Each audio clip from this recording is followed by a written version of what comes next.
welcome to the Comparison Group Podcast once again. Thanks for joining me, everybody. Really appreciate all the comments, the nice comments that I've gotten from people. People seem to be enjoying the show. We had a real good week of downloads, and I appreciate you guys for that. Let me discuss a couple of things here early on in the show so I don't forget to do it later on.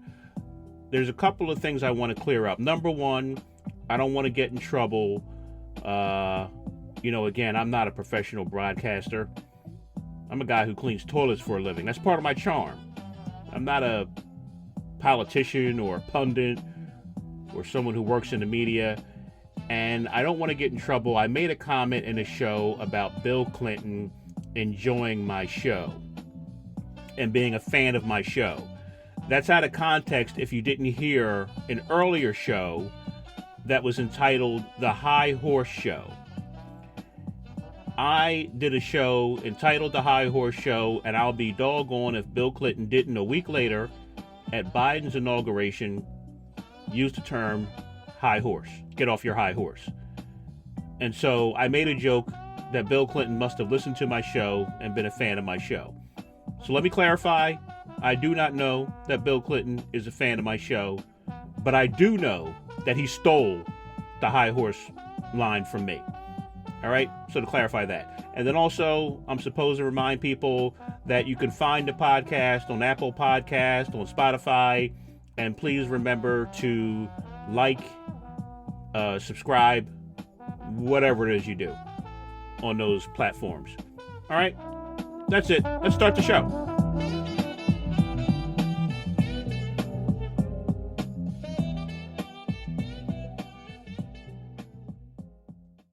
So for this show, we'll cover some current events. Seemed to be a busy week in the news, things worthy of being discussed. We'll talk about a little bit about immigration. I know Biden did an interview, and he was questioned about the crisis at the border. So we'll talk a little bit about immigration. We'll also talk about some racism that we saw in the media this week, given the fact that I did my racism show just last week and gave the new guidelines, and people seem to be determined to challenge my new guidelines for racism. So we'll talk a little bit about that. But let me start the show talking just to the men in the audience, just to the men. Ladies, why don't you go ahead and just talk amongst yourselves for a while, or go ahead and turn the volume down for a few minutes, and let me speak directly to Andrew Cuomo and the men in the audience. Guys, when you're at work, it's a place of business, and you should conduct yourself as if you're at a place of business. There seems to still be a misunderstanding about what you can do and what you can't do, what you should do and what you shouldn't do in regards to proper behavior around women. Can I comment on how a female coworker is dressed? No, you may not. Wait a second. You're telling me I can't even tell someone, hey, you look nice today? No, you may not. You're telling me I can't even joke around and make sexual innuendo, even if I'm just joking? No, you may not. You're telling me I can't even flirt just a little with Mandy from accounting? She's so friendly. No, you may not. The problem is, from the time that you were just a little boy and used to pull a girl's hair or throw spitballs at her, society said, oh, isn't that cute? He must like her. He's flirting with her. Invading someone's personal space or getting too familiar is not flirting. And sometimes people are just friendly. I know that's hard to believe, but sometimes ladies are just very friendly people. And you may be confused because Susan from accounting stopped and got herself a coffee and she brought you one too. So that was a clear indication that she wanted you to rub her breast, right? No, she was just being a friendly person. And she very well may like you and think, boy, he's a really nice guy, sharp dresser, smart. It's a shame he's so ugly. So just because someone is friendly towards you does not mean that person wants a relationship with you or a personal relationship with you at work. What I can tell you, if a young lady or any lady in general is interested in you guys, they'll let you know it. If you're wondering, if you're not sure, if you think maybe Linda is interested in you, but you're not, she probably isn't, because she will let you know. It's the same way that you can tell that all the ladies in the office like the UPS guy, or all the ladies in the office like Troy from shipping and receiving. It's obvious. They giggle and they talk about them. They don't do that for you. So stop getting yourselves in trouble by being convinced that you're irresistible to women. And now, I'm not perfect. I'm not trying to make myself out to be someone who's perfect. I'm quite sure I've said or done inappropriate things to women in my day. But I can tell you, it was probably when I was about 15 years old, or back when I was drunk and in college. Not when I grew up, not when I went out into the business world. I was never inappropriate to someone in the business world because I was raised right. That's your problem. You weren't raised right. But I will admit, I did have one incident in the business world. I was doing sales and I was sitting down with a very nice couple, lovely couple. And the husband said, take a look at my wife. She's a knockout, isn't she? You wouldn't believe she's 60 years old. And I said she doesn't look a day over 100. That's a true story. So, aside from that, I feel I've had a pretty good reputation in the business world. Let's move on. The COVID relief bill. Let's talk about the COVID relief bill. And let me start by saying that, yes, I did put out a tweet that basically asked politicians, but particularly politicians like Bernie Sanders, Elizabeth Warren, Alexandra Macho Picchu Cortez, to stop saying, why is it in America, the richest country in the world, we can't do blank? We can't provide health care, we can't provide free education, we can't take care of the poor. Why is it in America, the richest country in the world? And I'm making the point that if I make $1 million a year, but I spend $2 million a year, I wouldn't consider myself rich. So America obviously spends way more than we take in. So I wouldn't consider America the richest country in the world, and neither should they. Now, I don't do a long enough show to get into the nitty and the gritty and the details of what's in the COVID bill and the accuracy coming from the right that it's only 9% towards COVID and the rest of it's all pork and wasteful spending. I can't get into all of that right now. My big issues always come up with the left and with spending when they overdo it on the whole people are struggling thing. I have no doubt that there are people who are struggling. No question about that whatsoever. But there are people who aren't struggling. There are people, a good number of people, who didn't lose any time from work or didn't have their income affected at all from COVID. For example, if you worked in a grocery store, you probably didn't lose any time from work. You may even have worked overtime during this pandemic. If you work for Amazon, you did not lose any time from work. You probably worked overtime from this pandemic. If you were a dental hygienist, you lost time from work. If you worked in a shopping mall, you lost time and you lost income. So I did not understand, I couldn't wrap my head around why we couldn't be more targeted in the checks that were going out to help people. I even wondered, why wouldn't we give a little less to maybe, instead of a family of 4 and including payments for each child, maybe just give payments for the adults and take the remaining money, the other money, and why don't we give that to the people who've lost a loved one? The almost 600,000 people who've lost a loved one. Why don't we maybe give each one of those people a $10,000 check, because they probably lost not only a loved one, but a breadwinner. So I felt the money could have been better spent and smarter spent, but then it occurred to me, the simplest answer is always the easiest answer. Why do you give the money to the people who worked at Amazon or at the grocery stores? Because they vote too. And no politician wants to explain to someone who has a friend who just got an $8,000 stimulus check why they got nothing. And so that's why they did it. Not because it was smart, but because they didn't want anyone to feel left out. Now, if the left had some balls, excuse my language, and they truly wanted to help people who were struggling, who do you think needs it the most? The people who lost their jobs because they worked in the service industry, they were unable to collect unemployment, they were unable to collect any rounds of stimulus, probably unable to skip making rent payments or car payments if they had any. You know who I'm talking about. Undocumented workers. Undocumented workers probably lost their jobs and have been unable to claim any of the benefits that have been given out. And there's not a single liberal that I can see who wants to get on that soapbox. There's not a single liberal who wants to step out on that limb. Now, I don't want to be one of those people who says, I didn't hear it, so that means it didn't happen. Maybe Alexandria Ricky Ricardo Cortez did speak up, and good for her if she did, and anyone else who did, but most have been silent. And please don't take me down the rabbit hole of, no, they are getting stimulus checks. They're not. If you don't have a Social Security number or have filed taxes, you're not.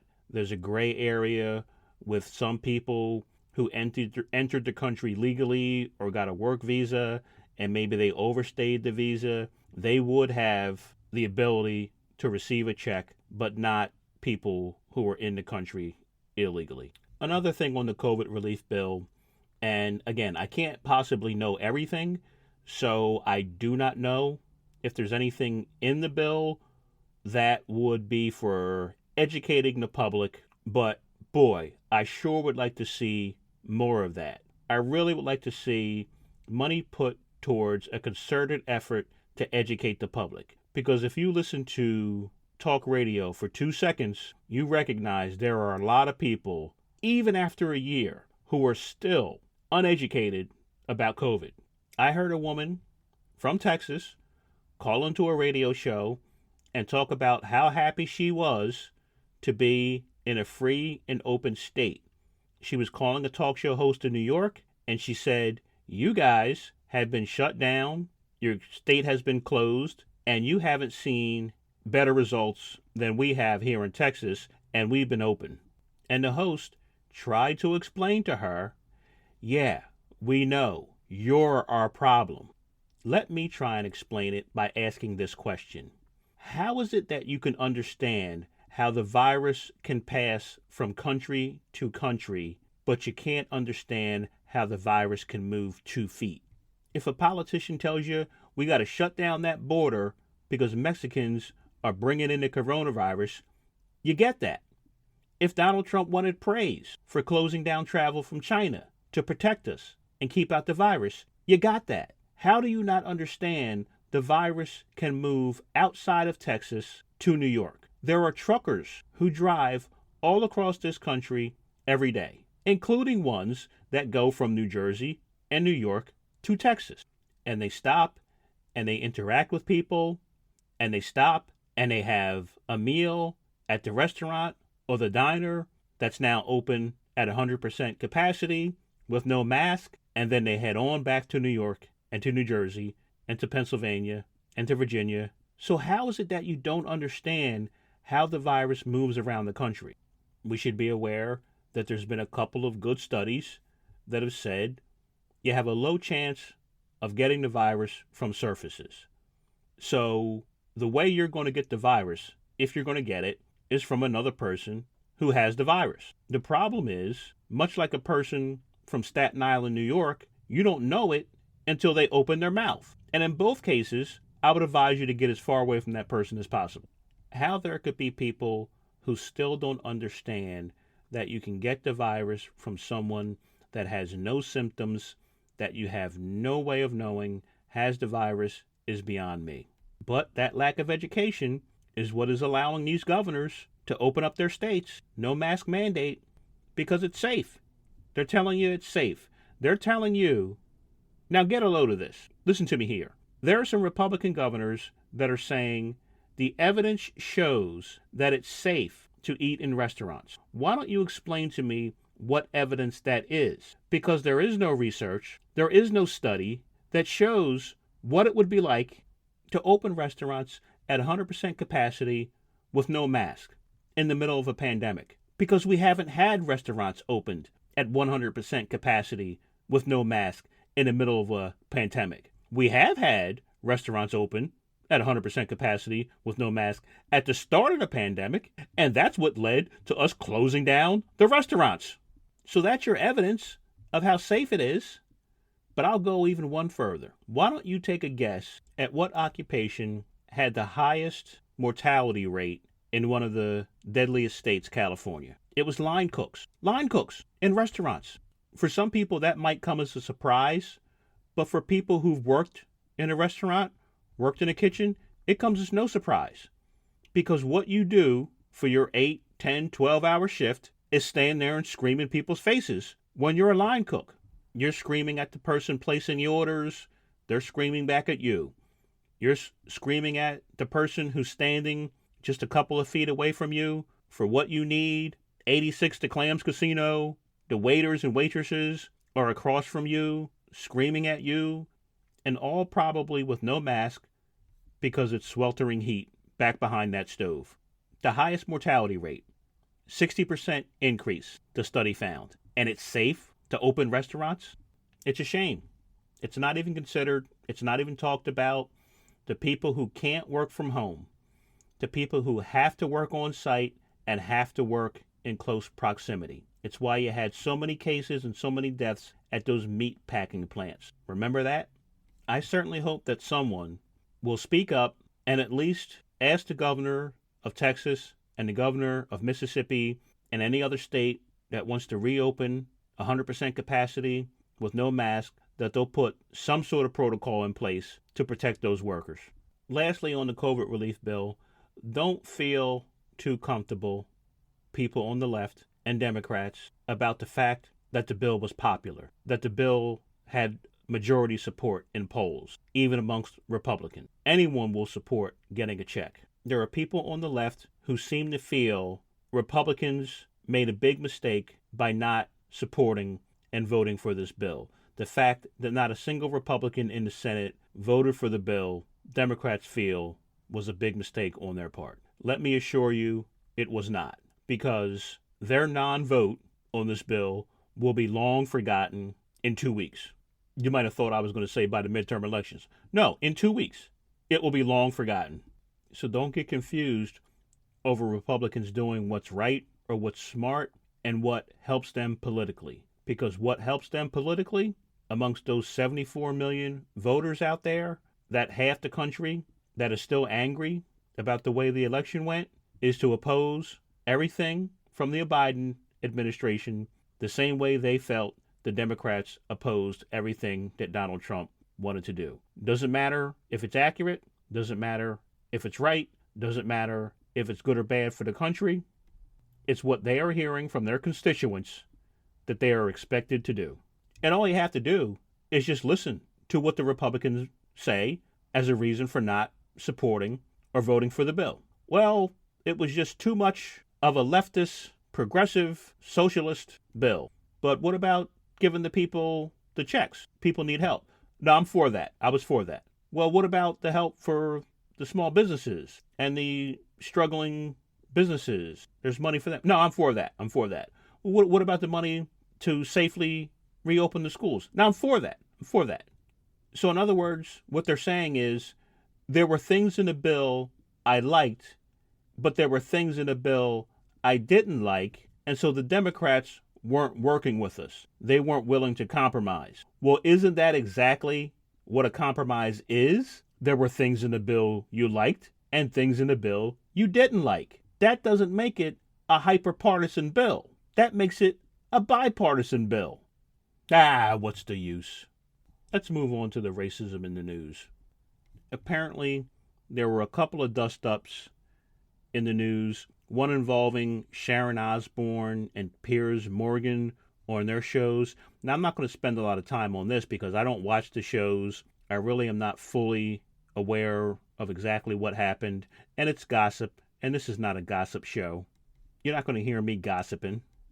But apparently, Piers Morgan walked off of his show because he got into a kerfuffle over some remarks he had been making about Meghan Markle. Sharon Osbourne then got into it with her castmates on her show for defending Piers Morgan and his remarks about Meghan Markle because they were seen as being racist remarks. Now, I don't know if Piers Morgan is racist and if he was looking to make racist remarks and whether or not he doesn't like Meghan Markle, but apparently the streets are saying that actually Piers Morgan had gone out on a date with Meghan Markle and he was into Meghan Markle. But then Meghan Markle met Prince Harry and she didn't want to have anything to do with Piers Morgan. So that's what ruffled his feathers. And that's what got him saying all kinds of the things that he was saying. And so then Sharon Osbourne, she took up for him and said, he's a friend of mine. You can't talk about him. You don't know him. I know him. He's not racist. And then she got into a fight with Cheryl Underwood on her show, who's black. And Sharon Osbourne said, oh, don't you start crying. Don't you start crying. And acted like a nut. And so now they put that show on hiatus. But you didn't hear that from me. So again, in all seriousness, I have no idea what really is going on there. But what I will say, and what I said in my last show, if you go looking for something hard enough, you'll find it. I know, or at least I believe, that Piers Morgan is a tabloid type, provocative type of talk show host. And so I have no idea if what he was trying to do was trying to be provocative and say things that were provocative and that would get him ratings and had nothing to do with racism. And so we can't continue to always associate everything with racism, especially when it takes place in the media, because you just don't know what people's true intentions are. Are they trying to rile you up? Are they going out of their way to provoke you into a reaction? Or do they truly have that sentiment? I don't know. Which takes me to Ron Johnson, senator from Wisconsin. Now, I was going to play the clip, but the time is starting to run long here, and so I'll just post it to the website, thecomparisongroup.com, and you can find it there or just Google it on your own. Senator Ron Johnson from Wisconsin says that when the attack on the Capitol occurred on January 6th, he felt safe because the people there were patriots and they love law enforcement, and he didn't feel like he was in any danger. But if it had been Black Lives Matter or Antifa protesters, he would have felt differently. So again, here's a guy saying something that he knows is provocative, he knows is going to rile people up, he knows is going to get him a call to go on Fox News, which is what he wants, because it will help him to raise money, because he will claim he's under attack from the left-wing fake media, and so on, and so on, and so on. But while I'm giving this attention, and what I find troubling about this, that I don't think anyone else has picked up on, is Senator Ron Johnson sits on the Homeland Security and Governmental Affairs Committee. If I'm not mistaken, when the Republicans were in power, he was the chairman of the Homeland Security and Governmental Affairs Committee. So he has gotten dozens of briefings about the rise of violent extremism in this country. There was just a report put out outlining the danger from violent extremism in this country and violent extremist groups growing in this country. So Ron Johnson is clearly well aware of this, but he has chosen to go out of his way to stoke that danger as opposed to suppress it. I don't know what we do when we get to the point in this country when a high-ranking senator who sits on a committee that tells him every day there's a rising danger in this country from these particular groups, and then you publicly endorse those groups. I don't know what we do. Actually, scratch that. I do know what we do. I know exactly what we do. If you're a Republican, and not just a Republican in Wisconsin, a Republican anywhere, if you're a Trump supporter, a good Trump supporter, and I know there are good Trump supporters because I know some of them, you have to put a stop to this. You have to stop rewarding this type of behavior. You have to stop rewarding hate speech. You have to stop rewarding people who want to provoke a reaction to raise money or to make money. Call Ron Johnson. Call all the Republicans in the Senate who stayed silent after what Ron Johnson said and said, listen, I'm a Republican. I support the Republican Party, but I don't support this behavior. We don't need it to win. Let's win on our ideas and our merits. And tell them we're 2.5 months away from January 6th, when every one of you got up on the floor of the Senate after the riot to take your vote, and you all called for unity, and you all called for peace, and you all claimed violence would not be tolerated. And then we have a sitting Republican senator telling you and me, the people who stormed the Capitol, were patriots and loved law enforcement and were good people. And none of those senators that stood up on the 6th to call for love and peace and unity have said a word. But why would they? There's no one on the right demanding that they say a word. Now, I would be remiss if I didn't point out the racism on the left, and that involves CNN and MSNBC and the left-leaning media that seems to insist on telling us that whites are being vaccinated at a 2-to-1 rate to blacks. They keep saying it.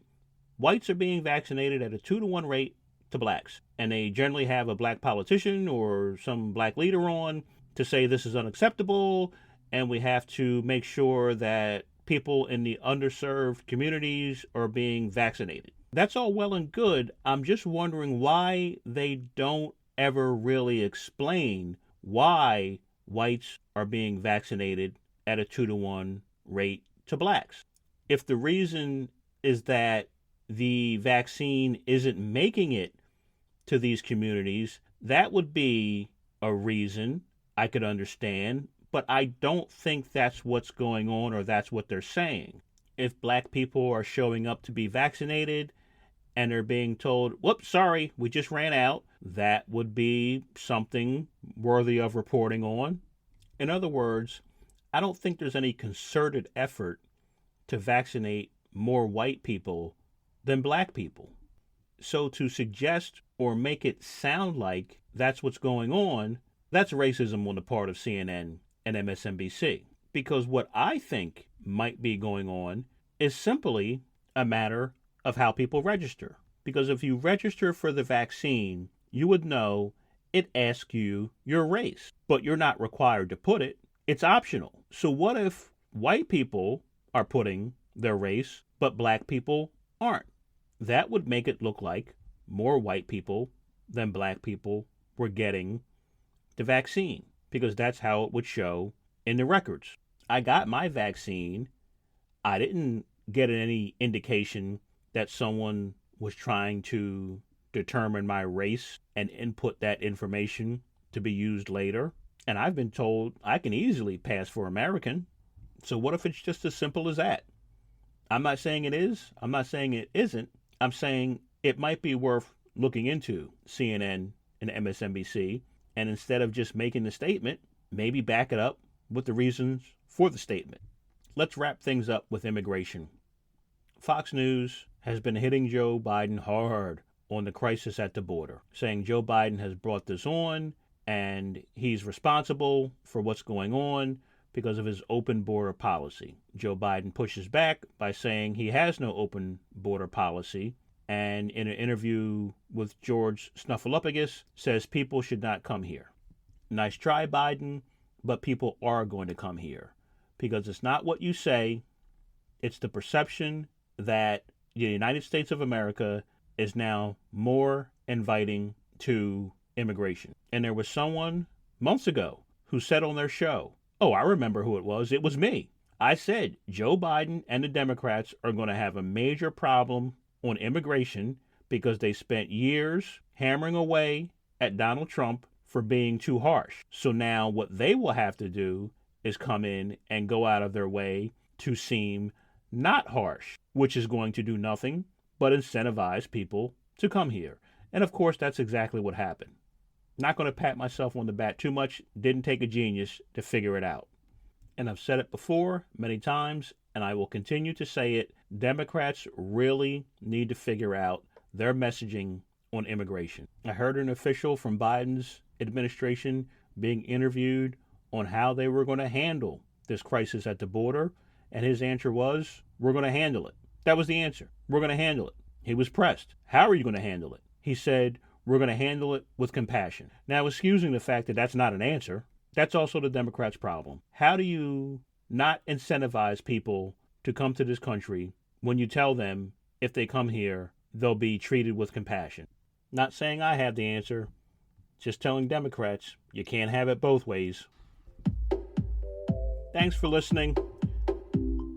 As always, I'll put some sources and fact checks up on the website, thecomparisongroup.com.